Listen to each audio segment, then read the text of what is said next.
DJ B. Hardison, and welcome to my life as a DJ.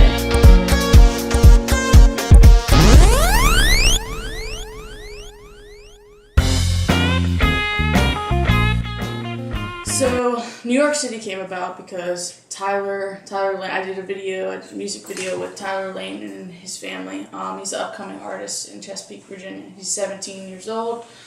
He's really talented. So, his mom called me and said, "Are you interested in going to New York City with us?" I said, "Well, what's going on?" They were like, "Well, Tyler's going to be on OMG Fest." And I've never heard of that. They were like, "Well, this year it's going to be on a boat in New York City. It's a bunch of kids that get together and show their talent." And I said, "Well, of course." I'm getting over. Suck on it. Really? Really, dude? Really? Wow. Wow. I don't like this at all. I don't like these people. They're just as mean as I am. I'll punch you. I need a cigarette. New York brings out my road rage. Bitch, I can't move.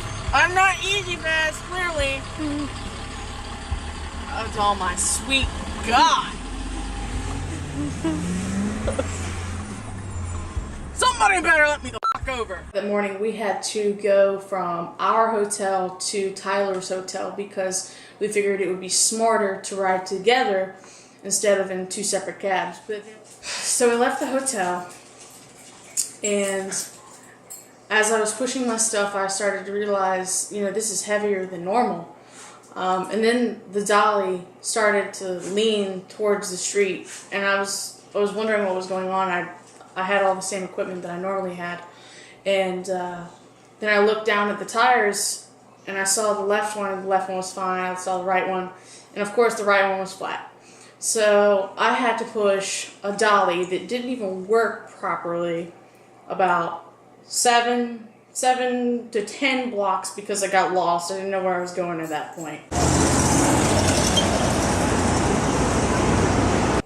I used the GPS on my phone, and it didn't work.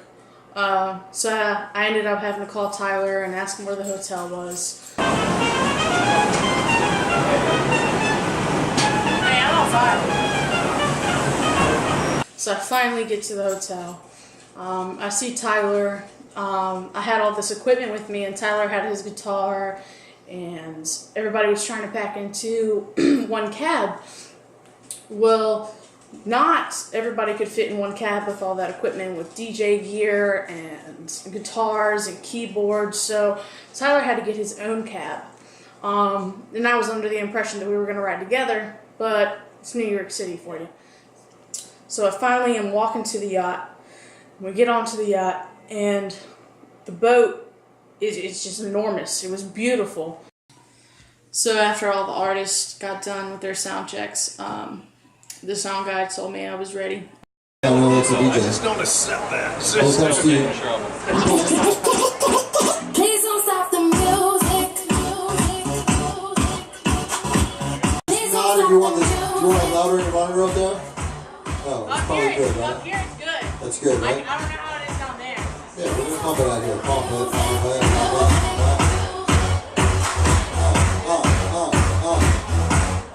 Please don't stop the music.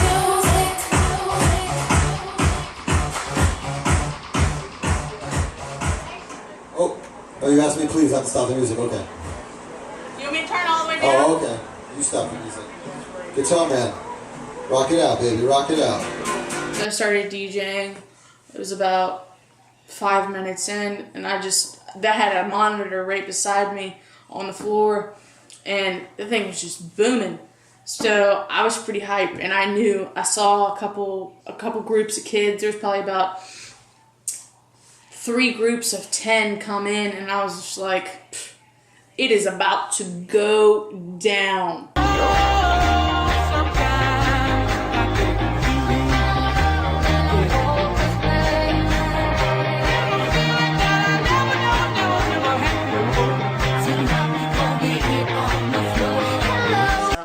Get back to the hotel. It's like 1 o'clock.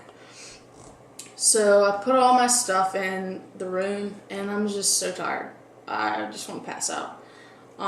but I'm hungry. So I figured we would go grab something to eat. We went to go grab something to eat. And I said, I feel like I should check out Times Square. I haven't really been there a lot because this trip has been so hectic.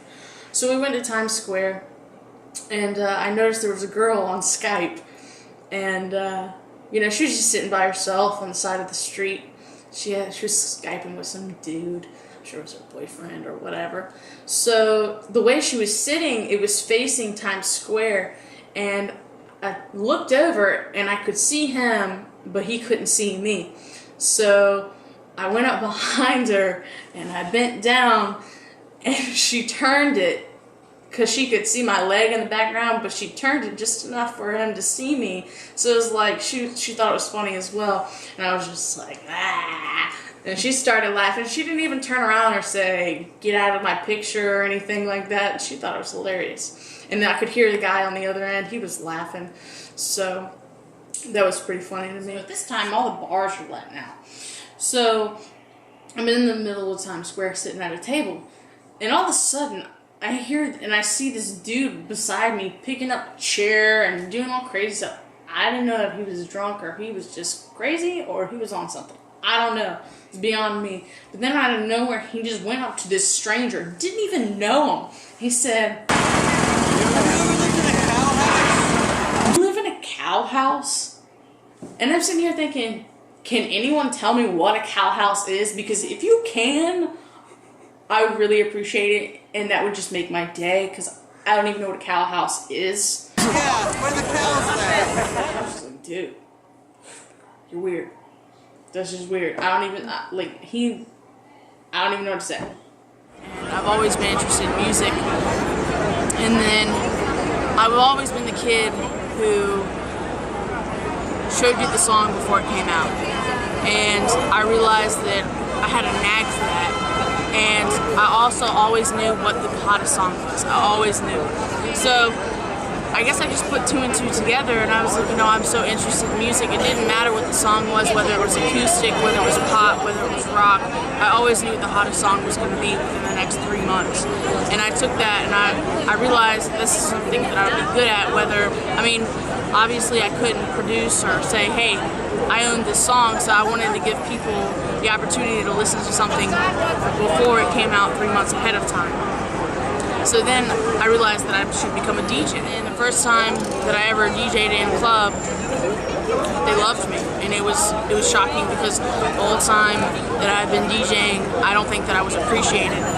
And it hit home because I felt like I was worth something. So I'm in New York City. I just DJ'd on a yacht, OMG Fest. I've done charity events. I've done bars. I've been all over the place. And being 20 years old and being able to do the things that I'm doing, I don't know many people that can do what I do. I don't ever sleep.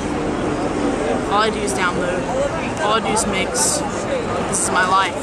And I stay up. I'm a night owl. I barely sleep. But it's something I love and it's something I enjoy to do. So I guess all the downfalls are worth it.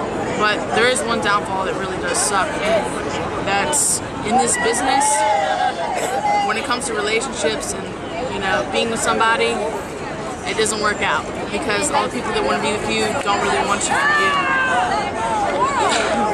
And that sucks, but I guess your career is what you should put first at this age, and I'm cool with that. But I definitely would not trade my job for anybody in this world, and I love it. And I'm glad that I could finally go do something with my life and become where I am. And I know that I can always achieve more, and I'll always grind.